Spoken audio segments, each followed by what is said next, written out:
나는 아닥사스다 왕 20년에 유다 땅 총독으로 임명을 받아서 아닥사스다 왕 32년까지 12년 동안 총독으로 있었지만 나와 나의 친척들은 내가 총독으로서 받아야 할 노고의 혜택을 받지 않았다. 그런데 나보다 먼저 총독을 지낸 이들은 백성에게 힘겨운 세금을 물리고 양식과 포도주와 그 밖에 하루에 은 40세겔씩을 백성들에게서 거두어 들였다. 총독들 밑에 있는 사람들도 백성을 착취하였다. 그러나 나는 하나님이 두려워서도 그렇게 하지 않았다. 나는 성벽 쌓는 일에만 힘을 기울였다. 내 아랫 사람들도 뜻을 모아서 성벽 쌓는 일에만 마음을 썼다. 그렇다고 우리가 밭되기를 모은 것도 아니다. 나의 식탁에서는 주변 여러 나라에서 우리에게로 온 이들 밖에도 유다 사람들과 관리들 150명이 나와 함께 먹어야 했으므로 하루에 황소 한 마리와 기름진 양 6마리, 날짐승도 여러 마리를 잡아야 하였다. 또 열흘에 한 차례씩은 여러 가지 포도주도 모자라지 않게 마련하야만 하였다. 그런데 내가 총독으로서 마땅히 받아야 할 노까지 요구하였다면 백성에게 얼마나 큰 짐이 되었겠는가. 나의 하나님, 내가 이 백성을 위하여 하는 모든 일을 기억하시고 은혜를 베풀어 주십시오. 아멘. 앉아주시기 바랍니다. 말씀 위해서 잠시 기도하겠습니다. 하나님, 오늘도 살아있는 하나님의 이 말씀 앞에 우리가 겸손히 무릎을 꿇습니다. 하나님의 말씀이 우리의 마음을 수술해 주시기 원합니다. 그 말씀의 칼로서 우리를 해부해 주시고 우리의 약한 부분을 드러내 주시고 고쳐 주시고 새롭게 해주시기 원합니다. 성령 하나님의 역사하심을 기대하며 예수 그리스도 이름으로 기도합니다. 아멘.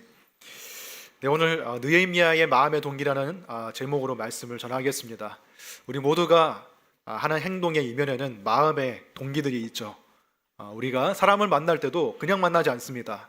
다 목적이 있고 동기가 있습니다.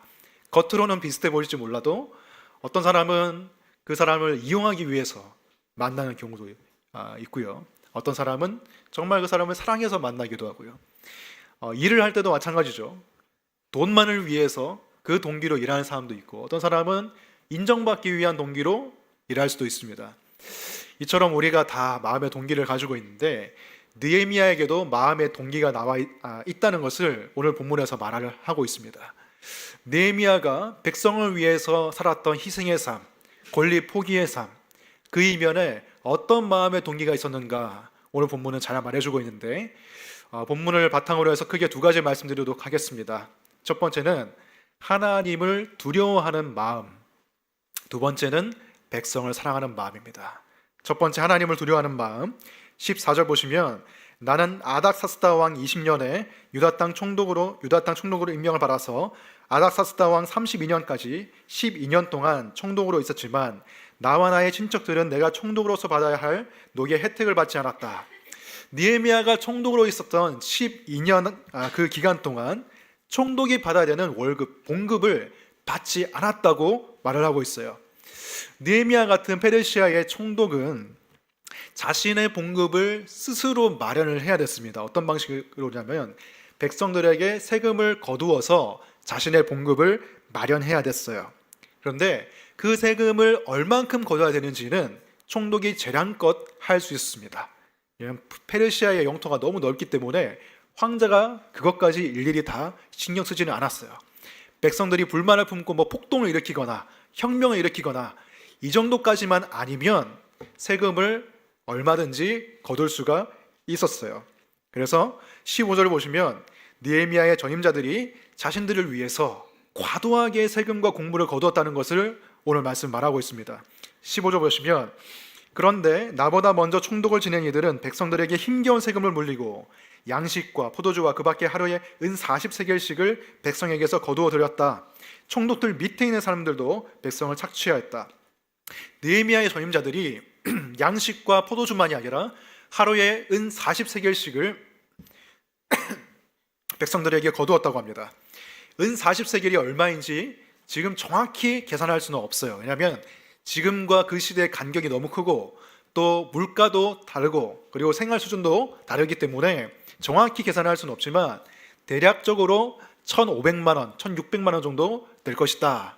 그런데 이게 한 사람한테 거둔 건 아니고요. 유다 백성 전체에게 하루에 거둔 세금이 1,500만 원 정도 됐을 것이다. 그래서 굉장히 버거운 세금이었을 거라고 생각이 됩니다. 근데 그뿐만이 아니라 양식과 포도주와 같은 곡물들도 거두어 들였기 때문에 백성들의 삶이 팍팍해질 수밖에 없었겠죠. 그리고 반대로 관리들, 총독들은 가만히 앉아서 부를 누리게 되는 그런 빈부의 격차가 일어나고 있었습니다. 그게 관습이었고 관행이었어요. 그런데 느헤미야는 이전의 총독들이 다 하던 대로 그렇게 하지 않았다는 거예요. 다 해오던 건데, 이게 관행인데, 이게 관습인데 나도 할 수 있지 뭐, 이렇게 생각한 게 아니라 느헤미야는 다르게 행동했어요. 다른 삶의 기준이 있었어요. 애초에 느헤미야가 유다 총독이 된 것 그 자체가 사실은 술관원장이라는 더 높은 자리에서 유다 총독이라는 한직으로 가는 것이었죠.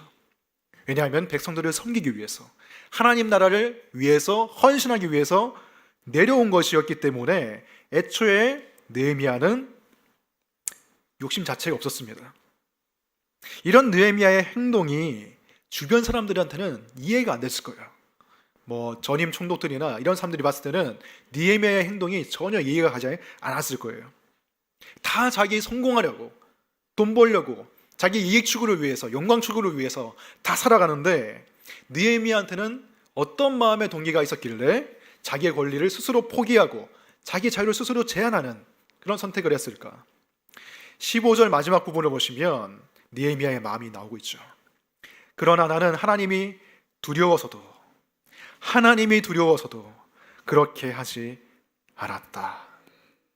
느헤미야의 행동과 느헤미야의 삶이 다를 수 있었던 한 가지 이유가 바로 이것입니다. 하나님을 경외했다는 거예요. 하나님을 두려워했다는 거예요.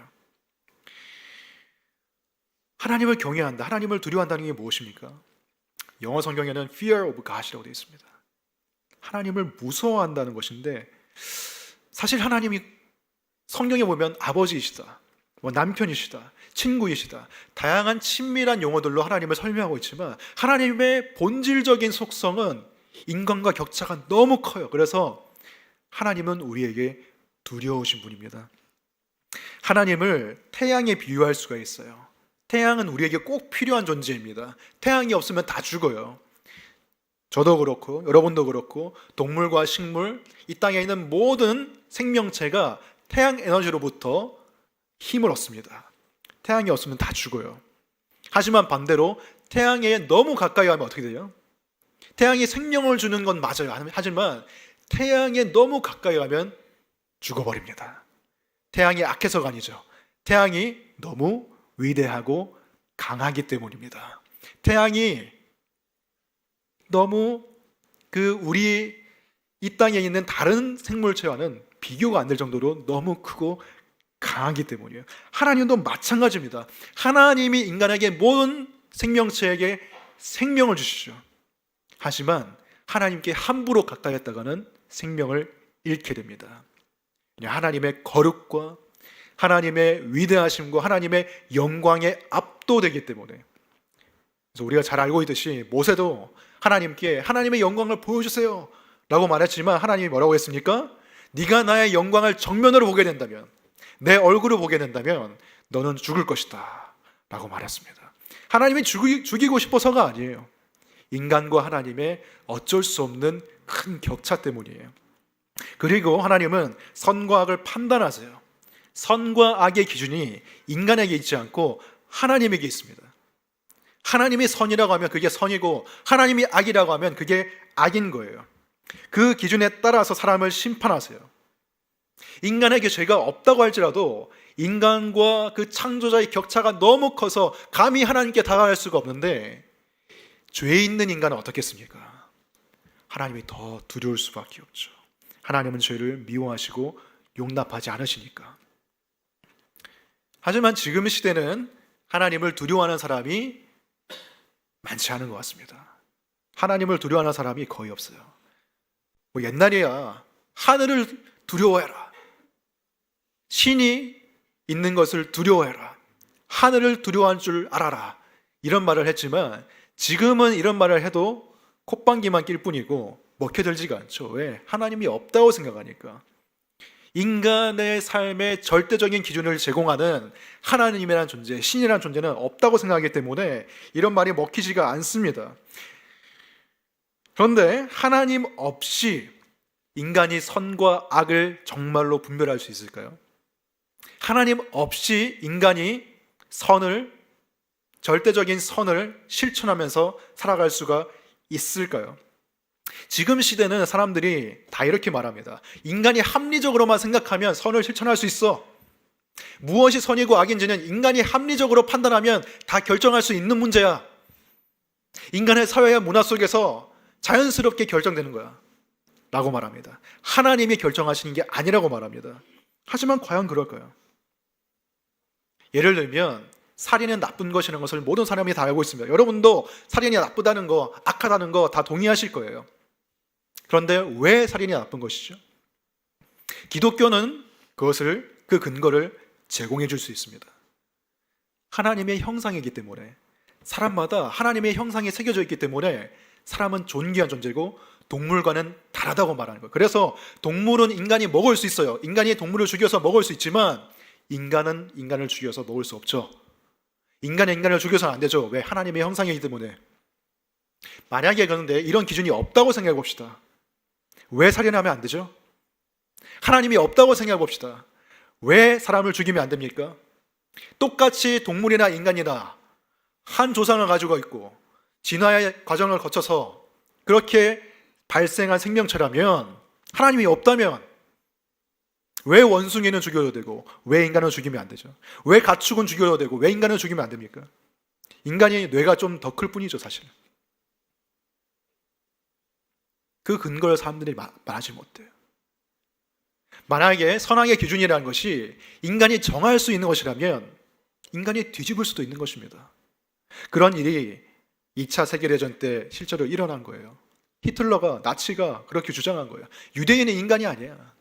유대인은 덜 진화됐어. 유대인은 열등해. 그러니까 죽여도 돼. 수백만의 유대인들이 죽었습니다. 그러한 일이 또 일어날 수도 있는 거예요. 하나님을 절대적인 기준으로 삼지 않으면 인간은 점점 더 이기적이고 자기중심적으로 판단하고 살아갈 수밖에 없어요. 인간이 그런 존재예요. 어떤 사람은 이렇게 말합니다. 꼭 하나님 믿지 않아도 합리적으로 판단하면 선을 행하고 서로 배려하고 사랑하며 살 수 있어. 과연 그럴까요?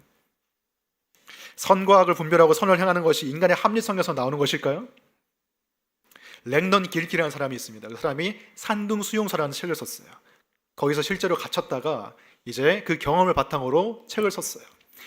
그 책을 보면 이제 랭던 길키라는 사람은 하버드를 졸업한 아주 우수한 인재였습니다. 그 사람은 인본주의적인 마음을 가지고 있었어요. 인본주의적이라는 것은 이제 인간이 모든 걸 할 수 있다는 거예요. 인간은 선하고 합리적이고 위대한 존재이기 때문에 인간이 마음만 먹으면 어떤 환경에서든지 그것을 개척하고 살아남을 수 있다. 인간은 선하다. 가능성이 무궁무진하다. 이런 마음을 가지고 있었어요. 그래서 수용소에 이제 갇히게 됐어요. 일본군의 포로가 돼가지고 수용소에 2,000명의 사람들이 갇히게 됐습니다. 각양각색의 사람들이 모였겠죠. 다양한 직업군이 있겠죠. 그래서 수용소 생활 초기에는 랭던 길키가 자기의 생각이 맞다고 생각했어요. 인간은 위대해요. 왜냐하면 다양한 사람들이 모여가지고 그 열악한 수용소의 환경을 개선시키기 시작한 거예요.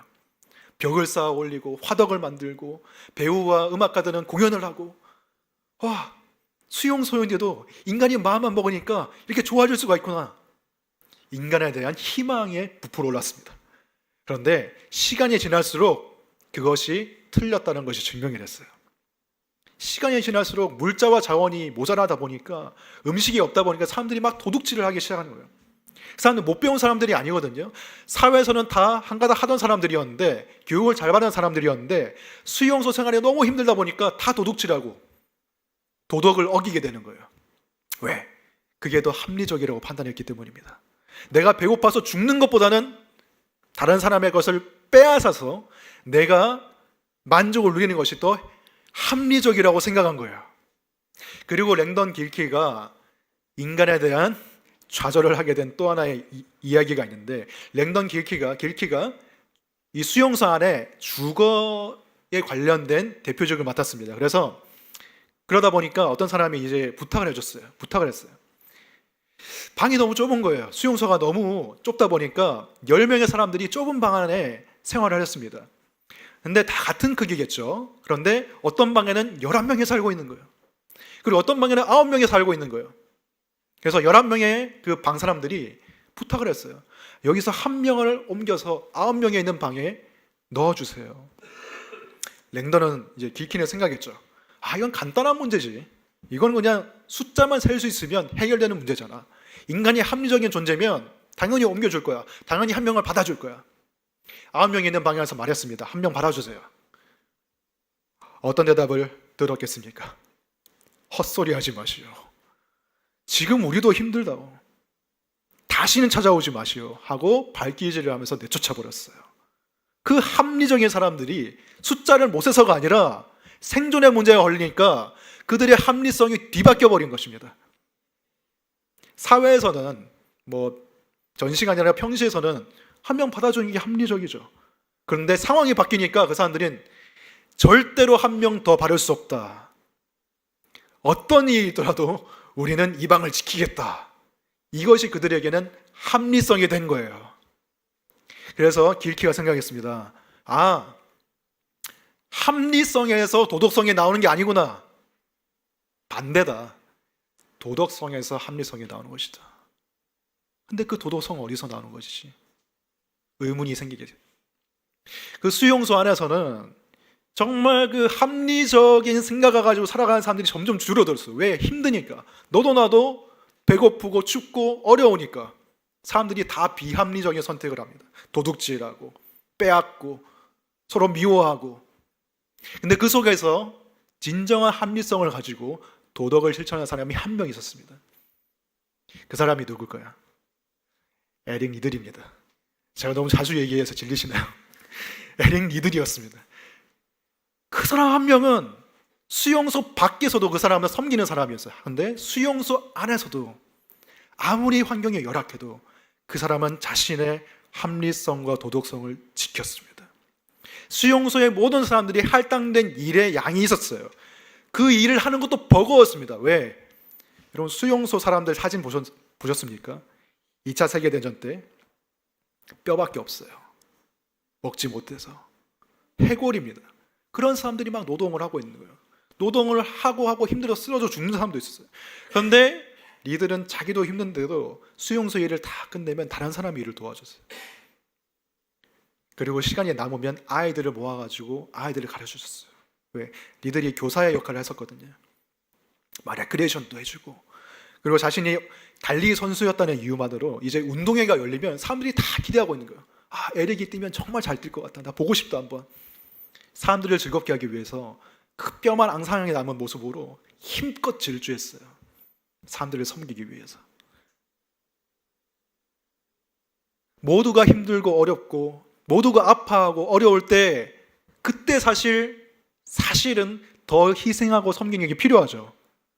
더 사랑하고 배려하는 게 필요하죠. 그게 합리적이죠. 그런데 사람들은 그것을 다 저버렸습니다. 근데 에릭 리들은 그렇게 하지 않았어요. 힘들기 때문에 다른 사람들을 더 섬겨줬습니다.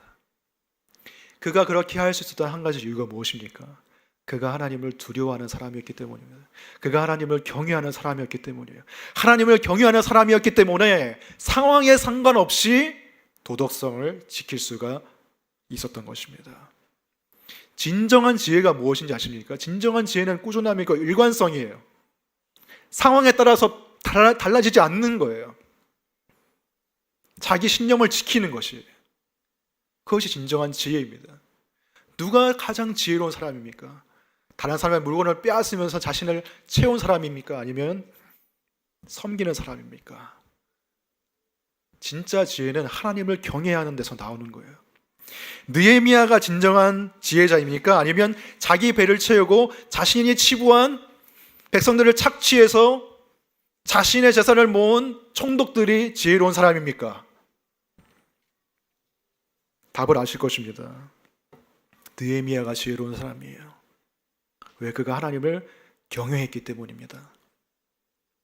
잠언에서 말하고 있습니다. 잠언 9장 10절 보시면 주님을 경외하는 것이 지혜의 근본이요 거룩하신 이를 아는 것이 슬기의 근본이다.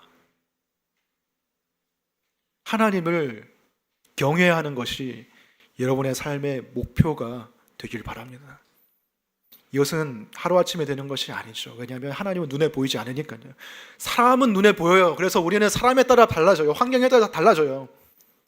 하지만 눈에 보이지 않는 하나님을 우리가 경외할 때, 말씀을 붙잡고 하나님을 믿으면서 바라보면서 그분을 두려워하면서 살 때 우리의 삶에 진정한 지혜가 싹 트는 거예요. 상황에 따라서 휘둘리지 않는, 사람에 따라서, 환경에 따라서 휘둘리지 않는 진정한 숭고한 신념과 도덕성이 우리 안에 생길 수가 있습니다. 그래서 이 사회를 보세요. 세상을 보세요. 많이 교육받고 똑똑하고 좋은 학교 나오고 그런 사람들이 사실 더 큰 악을 저지르죠. 가장 지혜롭게 보이는 사람들이 가장 더 타락합니다. 하나님을 경외하는 것이 지혜입니다. 세상적으로 내가 똑똑해지고 돈 많이 벌고 많이 이루고 성공하고, 세상적으로는 그게 지혜일지 몰라도 진정한 지혜는 하나님을 경외하는 거예요. 여러분의 자녀가 하나님을 경외하는 자가 되는 것이, 그렇게 교육하고 기도하는 것이 부모로서 해줄 수 있는 가장 좋은 일이 아닐까 생각됩니다. 만일 느헤미야가 내가 이렇게 봉급을 받지 않고 내 스스로 권리를 포기하고 백성들을 섬기는데 그렇게 하면 사람들이 나를 좋게 봐주고 나를 우러러 봐주겠지, 이런 마음의 동기로 시작했다면 그 일을 12년 동안 꾸준히 할 수는 없었을 거예요. 왜? 사람은 변하니까. 1년, 2년, 3년 지나면 사람들은 당연하게 여기기 시작합니다. 그래, 느헤미야가 착한 게 하루 이틀이냐, 총독의 녹을 받지 않는 게 하루 이틀이냐, 나중엔 당연하게 돼요. 감사하지 않아요. 사람들이 더 이상 느헤미야를 존경하지 않아요. 싫어하는 사람도 생겨요. 그렇게 되면 느헤미야의 마음이 흔들릴 수 있겠죠. 사람을 보고 시작했다면. 하지만 느헤미야는 흔들림 없이 12년 동안 자신의 총독 기간, 재임 기간 내내 그 권리 포기를 유지를 했습니다. 왜? 그의 신념과 그의 마음의 동기는 사람에게 있지 않고 하나님에게 있었기 때문에. 19절 보시면 느헤미야가 기도하죠. 나의 하나님, 내가 이 백성을 위하여 하는 모든 일을 기억하시고 은혜를 베풀어 주십시오. 나를 기억해 주십시오. 느헤미야가 지금 원하는 건 한 가지밖에 없어요. 하나님이 저를 기억해 주십시오. 하나님만 저를 기억해 주시면 됩니다. 사람들이 다 나를 잊어버리고 나한테 등을 돌려도 하나님만 나에게 기억해 주시고 하나님만 나를 주목해 주신다면 나는 이 일을 계속할 수 있습니다. 하나님을 바라볼 수 있도록 은혜를 베풀어 주십시오. 이 기도를 하고 있는 거예요. 우리도 다 이 기도를 했으면 좋겠습니다. 사람을 바라보면서 내가 사람한테 기억돼야지, 사람의 마음에 어떤 임팩트를 남겨야지, 그게 필요할 수도 있지만 그게 목적이 되어서는 안 되는 거예요. 하나님을 향해서 하나님 바라보고 가면 사람의 인정도 따라올 수도 있는 것이죠. 안 따라올 수도 있지만 하나님을 두려워하는 사람이 되시기 바랍니다. 그리고 하나님께 기억되는 사람이 되시기 바라요. 두 번째로 느헤미야가 가지고 있던 마음의 동기는 백성들을 향한 사랑이었어요. 16절 보시면 나는 성벽 쌓는 일에만 힘을 기울였다. 내 아랫 사람들도 뜻을 모아서 성벽 쌓는 일에만 마음을 썼다. 그렇다고 우리가 밭대기를 모은 것도 아니다. 느헤미야는 뚜렷한 목적 의식을 가지고 있었습니다. 내가 총독으로 있는 이유가 무엇이냐? 성벽을 쌓기 위해서지. 나는 성벽을 쌓으러 이 자리에 왔지. 처음에 목표를 세운 게 나중에는 흔들릴 수 있습니다. 상황에 따라서, 환경에 따라서. 근데 느헤미야는 변하지 않았어요. 성벽을 쌓는 게 나한테는 가장 중요해. 그 일에 몰두했어요. 느헤미야는 다른 총독들처럼 그냥 사무실에 앉아가지고 볼펜만 튕기면서 그렇게 있지 않았어요. 보고만 받지 않았어요. 현장에 직접 나가서 직접 지휘하고 현장에 나가서 사람들을 격려해주고 기도해주고, 사람들도 무장을 했지만 느헤미야도 무장을 했습니다. 솔선수범했죠. 백성들을 생각했기 때문에. 그리고 느헤미야는 밭대기를 모으지 않았다라고 말하고 있습니다. 귀족들과 관리들은 그 어려운 상황을 틈타서 백성들의 고열을 짜내서 그들을 착취해서 그 땅을 다 사들였지만 느헤미야는 그렇게 하지 않았다는 거예요. 그럴 권력이 있었지만 그렇게 하지 않았습니다. 느헤미야의 관심은 자기의 안락함이 아니었어요. 내가 편하게 살자고 지금 총독한 게 아니에요. 반대예요. 내가 좀 어렵고 힘들게 살더라도 나는 하나님을 위해 살고 나는 백성들을 위해 살겠다. 이 마음이 있었던 것이죠. 이외에도 느헤미야는 자신이 챙겨야 할 사람들이 너무 많았습니다. 17절 보시면 나의 식탁에서는 주변에 여러 나라에서 우리에게로 온 일을 받게도 유다 사람들과 관리들 150명이 나와 함께 먹어야 했으므로, 이 당시에는 통치자가 아랫 사람들의 먹을 것을 대줬어요. 살림을 책임져 줬어요. 느헤미야의 아랫 사람들이 150명이 있었다고 말하고 있습니다. 그 사람들에게 다 먹을 것을 대줬어요. 그리고 여러 나라에서 외교 사절이 오면 또 음식을 대접해 줬습니다. 거기에 드는 음식의 양이 어마어마했다고 말하고 있습니다. 18절 보시면 하루에 황소 1마리와 기름진 양 6마리, 날짐승도 여러 마리를 잡아야 했다. 소 1마리, 그리고 날짐승은 이제 날개 달린 그런 그 짐승들 말하는 거죠. 또 열흘에 한 차례씩은 여러 가지 포도주도 모자라지 않게 마련해야만 했다. 그런데 내가 총독으로서 마땅히 받아야 할 녹까지 요구해야 했다면 백성에게 얼마나 큰 짐이 되었겠는가.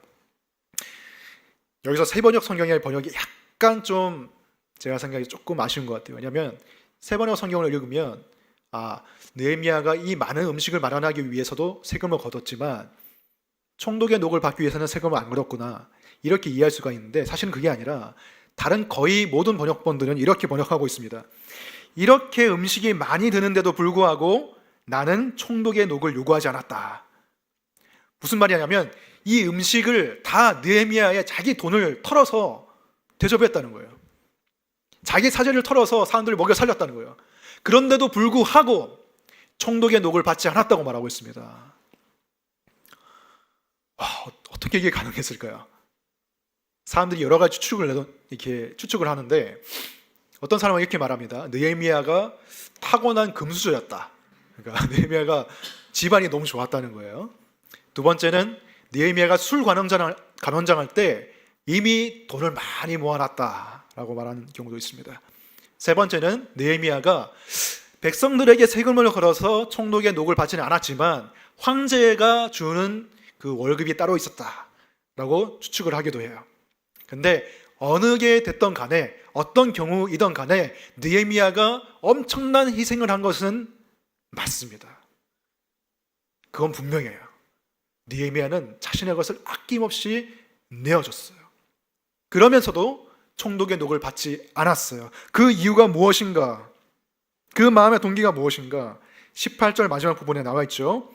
백성들에게 얼마나 큰 짐이 되었겠는가. 느헤미야의 마음은 한편으로는 하나님께 가 있었고 한편으로는 백성들에게 가 있었어요. 백성들을 이용하기 위한 관심이 아니라 백성들을 섬기기 위해서. 백성들에게 얼마나 큰 짐이 되었겠는가. 백성들의 마음이 느헤미야에게 와닿았던 거예요. 이것은 백성들을 사랑하지 않으면 그렇게 될 수가 없어요. 여러분, 사랑을 하면 자연스럽게 권리를 포기하게 되죠. 제가 예를 하나 들어드리자면, 이건 그냥 사소한 예인데 원리를 얘기하기 위해서 말씀드리는 겁니다. 제가 고향이 경남 양산입니다. 그래서 오랫동안 거기에 살았죠.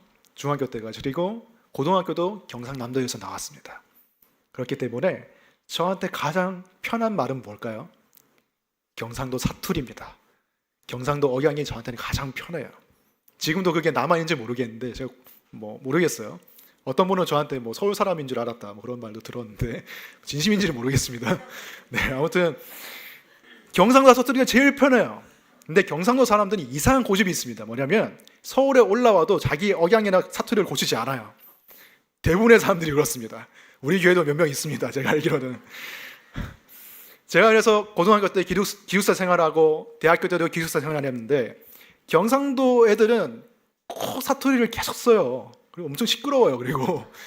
그리고 자기 사투리를 굽히지 않고 오히려 다른 지방 출신들, 서울 사람들, 이런 사람들이 사투리를 쓰게 만듭니다. 경상도 사투리를 전염을 시켜요. 자기는 절대 굽히지 않아요. 약간 이런 마음이 있는 것 같아요. 내가 왜 서울에 와서 내가 사투리를 안 써야 되나? 이런 마음이 약간 그 경상도 사나이들의 이상한 마음이 고집이 있는 거예요. 저도 약간 그런 마음이 있었던 것 같아요. 그래서 연애를 할 때 제가 사투리를 종종 썼던 것 같아요. 저도 모르겠지만 억양을 강하게 썼던 것 같아요.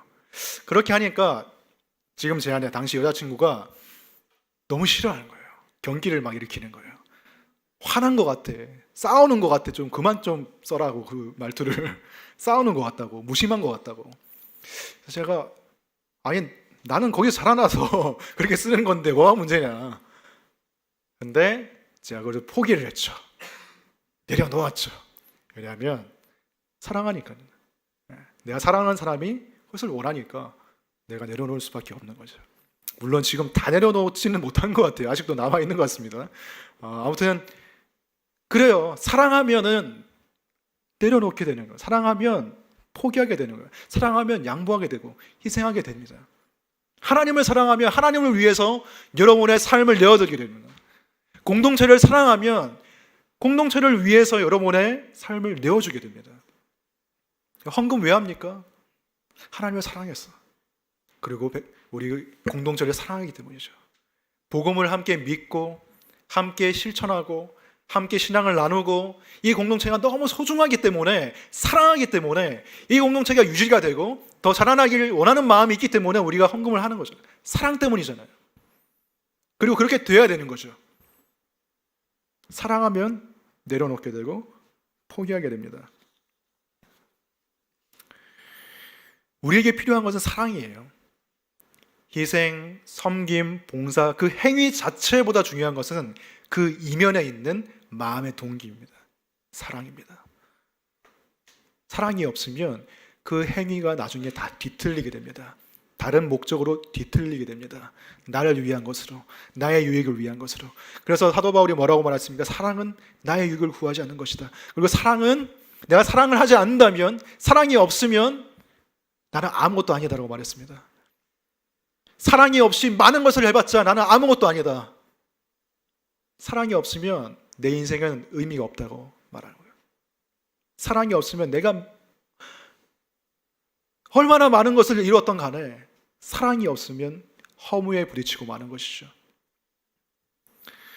어떤 사람들은 오직 자신이 잘 되고 잘 살고 돈 많이 모으고 즐겁고 행복하게 사는 것에만 매몰되어 있습니다. 그것이 삶의 목적입니다. 그것이 모든 것의 동기입니다. 나의 유익, 조금 더 확장한 내 가족의 유익, 그 울타리 안에서만 살아가죠.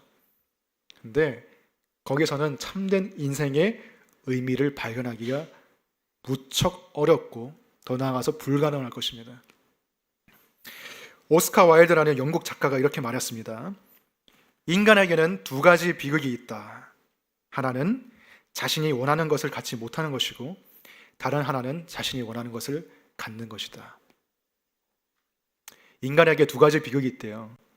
자기가 원하는 것을 갖기 위해서 열심히 노력하는데도 그것을 갖지 못할 때 찾아오는 그 고통과 아픔. 그런데 또 한 가지는 내가 정말로 원하는 것을 얻었음에도 불구하고 내가 그토록 원했던 만족과 기쁨이 안개처럼 사라질 때, 신기루처럼 없어질 때 오는 그 인생의 허무함과 고통이 있다는 것입니다. 인생의 의미는 자신을 넘어서서 더 큰 뜻에, 더 큰 무언가에 나 자신을 드릴 때 인생의 의미가 주어지는 거예요. 나를 넘어선 이웃, 나를 넘어선 공동체, 나를 넘어선 하나님, 그분께 나의 인생을 드릴 때만 내 인생이 진정 의미가 있어지는 것입니다. 그런 면에서 교회는 여러분이 인생의 의미를 발견할 수 있도록 하나님이 주신 공동체라고 생각해요. 우리가 하나님의 부르심을 받아서 이곳에 다 모였어요. 다른 이유가 없습니다. 여러분이 무슨 금전적인 이익을 위해서 이곳에 온 것은 아니죠. 사업상의 이익을 위해서 온 건 아니죠. 어떤 같은 취미 활동하려고 모인 거 아니죠. 오직 그리스도의 이름 안에서 우리는 모였습니다. 다른 이익관계가 결부되어 있지 않아요. 그냥 그리스도, 예수 그리스도 그분만으로 우리는 모인 거예요. 교회라는 테두리가 아니면 사실 관계없는 사람들이 얼마나 많아요. 그런데 우리는 그 사람을 위해서 섬기고 희생하고 나의 물질을 내어주고 내 시간을 나눠주고 내 에너지를 투자합니다. 그게 어떻게 보면 진짜 사랑이죠. 조건 없는 사랑. 예수 그리스도 그 한 분이라는 이유만으로 우리가 서로를 섬기고 사랑하는 거예요. 그래서 교회에서 우리가 사실 사랑이라는 것을 가장 잘 실천할 수가 있다고 생각하고 인생의 의미를 또 배울 수 있다고 생각합니다. 느헤미야도 그랬죠. 페르시아에서 오랫동안 살았기 때문에 이스라엘 본토에 있는 사람들과는 별로 관계가 없었어요. 하지만 하나님 때문에 자신의 것을 내려놓고 본토 땅으로 돌아간 거죠. 그렇기 때문에 느헤미야는 의미 있는 삶을 산 거예요. 의미 있는 삶이 목적이 아닙니다. 사랑이 목적이에요. 하지만 사랑하면 의미 있는 삶이 따라오는 것이죠. 여러분이 이 공동체를 위해서 여러분의 시간과 물질과 에너지를 내어놓고 나눠주는 삶을 살게 되면 여러분은 여러분의 삶에서 포기한 것보다 더 많은 것을 얻게 될 거예요. 사실 나는 내 것을 내어준다고 했지만 사실 얻는 게 더 많을 거예요. 그래서 예수님께서 사도행전 20장 35절에서 말씀하셨습니다. 굵은 글씨 보시면 주는 것이 받는 것보다 더 복이 있다. 받는 게 더 복이 있는 게 아니라 줄 때 오히려 더 큰 복을 누린다는 거예요. 우리 공동체에서 여러분이 섬길 수 있는 그런 부분들, 나눠줄 수 있는 부분, 희생할 수 있는 부분 한번 찾아보시기 바라고, 그리고 기도하시기 바라고, 사람들에게 물어보시길 바라요. 물론 인생의 어떤 특정한 시기에는 그게 잘 안 될 수도 있습니다. 나나 가족에게 좀 더 집중해야 되는 인생의 그 특정한 시기들이 있지만 하나님께서 거기에 머물길 원하시지 않으시죠. 중요한 것은 우리가 자기 중심성에서 좀 더 벗어나는 거예요. 조금이라도 나의 테두리를 넘어가는 거예요. 일단 내 마음의 동기부터 그렇게 돼야 되는 거예요. 나만을 위한 사랑이 아니라 하나님을 향한, 그리고 공동체를 향한 사랑이 더 이렇게 번져 나가야 되는 것이죠. 물론 우리가 계속 내가 주려고만 생각하면 얼마나 힘듭니까? 우리 안에는 그런 마음이 사실 많지 않은데요. 교회에서 여러 가지로 봉사할 때 케어그룹 리더, 주일학교, 아이돌 모임, 찬양팀, 성가대, 여러 가지 사역팀 또는 집사나 장로님이나 여러 직분자들로 섬길 때에 주려고만 하면 얼마나 힘들어요. 힘이 빠질 수 있습니다. 사람들이 별로 알아주지 않는 것처럼 느껴질 수 있어요. 하지만 다시 한번 느헤미야의 그 마음을 한번 보겠습니다. 다시 한번 19절에 보시면 나의 하나님, 내가 이 백성을 위하여 하는 모든 일을 기억하시고 은혜를 베풀어 주십시오. 느헤미야가 구했던 것은 한 가지였죠. 하나님의 은혜입니다. 하나님의 은혜로 나를 채워주십시오. 그게 내가 먹을 양식입니다. 그것이 나의 힘의 원천입니다. 사람들의 인정과 사람들의 칭찬과 우러러봄과 그게 나의 삶의 원천과 동기와 힘이 되는 것이 아니라 하나님의 은혜가 저의 힘입니다 라고 느헤미야가 고백하고 말하고 있는 거예요. 그렇게 기도했을 때 하나님은 분명히 느헤미야에게 응답해 주셨을 것입니다. 하나님의 사랑이 부어져서 느헤미야의 마음을 위로해 줬을 수도 있고요. 때로는 하나님께서 사람들을 사용해서 느헤미야를 위로해 주셨을 거라고 생각합니다. 하나님을 구하세요. 하나님의 은혜를 구하시기 바랍니다. 우리의 진정한 위로는 사람에게 오지 않아요. 하나님께서 여러분의 모든 수고와 헌신을 다 기억하십니다. 하나님 제발 나를 기억해 주세요라고 기도하세요. 사람들한테 매달리면서 제발 나를 기억해 달라고, 나를 좀 생각해 달라고, 나를 까먹지 말라고 애원하는 그게 아니라 하나님께 나아가서 하나님의 보좌 앞에서 하나님 제발 저를 기억해 주십시오. 제가 한 모든 일을 하나님 계수해 주시고 제가 한 모든 일에 대해서 하나님 갚아 주십시오 라고 기도하세요. 사람에게 구걸하는 것보다 훨씬 낫습니다. 그리고 하나님은 이런 기도를 기뻐하세요. 네 마음이 나에게 있구나. 하나님이 우리의 마음을 원하시는 거예요. 우리는 다 심판대에 설 것입니다. 하나님은 두려우신 분입니다. 그 심판대 앞에서 우리도 떨 것입니다. 하나님을 믿지 않는 사람도 떨 거예요. 근데 그 떨림의 종류가 다른 것이죠. 우리의 떨림은 무엇입니까? 나와 본질적으로 너무나 다르신 분이, 너무나 위대하시고 내가 감히 범접할 수 없는 그분이 나의 구원자이시고 나의 아버지시고 또 예수 그리스도 그 심판자가 나의 신랑이시라는 그 감격 때문에 우리는 떨 거예요. 다른 종류의 떨림이 있는 거예요. 그리고 그분이 우리의 모든 수고와 헌신을 기억하시고 상을 주시는 것에 대한 그 기대의 떨림이 우리에게는 있을 것입니다. 그 상이 뭔지는 저도 몰라요. 하지만 이 한마디면 충분할 것 같아요. 예수님께서 말씀하시는 거죠. 내가 너의 모든 수고와 헌신을 기억하고 있단다. 사람들은 잊어버렸지 몰라도 나는 다 기억하고 있어. 그리고 참 고생 많았다. 수고했다. 잘했다 나의 충성된 종아. 이 한마디면 다 보상받는 느낌일 것 같아요. 여러분도 그 예수님을 향해서 그 예수님을 바라보면서 달려가시기 바라요. 하나님을 경외하고 하나님을 두려워하시기 바랍니다. 그럴 때 여러분은 상황과 환경에 관계없이 사랑을 할 수가 있을 거예요. 그 힘으로 여러분이 사람들을 섬기고 사람들을 위해주고 또 자신의 권리를 포기하는 그런 삶을 살아갈 수 있기를 주님의 이름으로 축원합니다. 네, 기도하겠습니다. 하나님 아버지, 하나님은 우리가 두려워해야 될 우리의 창조자이시고 만군의 주이십니다. 그 앞에서 우리는 아무것도 아닙니다. 그러나 하나님, 아무것도 아닌 우리를 위해서 아들을 주신 하나님의 은혜, 하나님의 사랑, 그 감격에 떨며 주님을 경외합니다. 주님을 높여드리고 또 주님을 사랑합니다. 우리의 이 경배와 사랑과 경외의 마음을 주님 받아주시옵소서. 우리의 평생의 소원이 하나님을 경외하는 자가, 하나님을 두려워하는 자가 되는 것이 되게 해주시옵소서. 어떤 상황에서도 하나님의 말씀에 순종할 수 있는 그 마음을 허락해 주시고, 느헤미야가 백성들을 생각하며 사랑하며 섬길 때에 그 인생이 진정으로 의미 있어지고 가치 있어진 것을 우리가 보았습니다. 주, 우리의 마음 가운데 그 사랑을 허락해 주시옵소서. 우리의 행위 자체보다 그 이면에 있는 사랑에 우리가 더 집중할 수 있게 도와주시옵소서.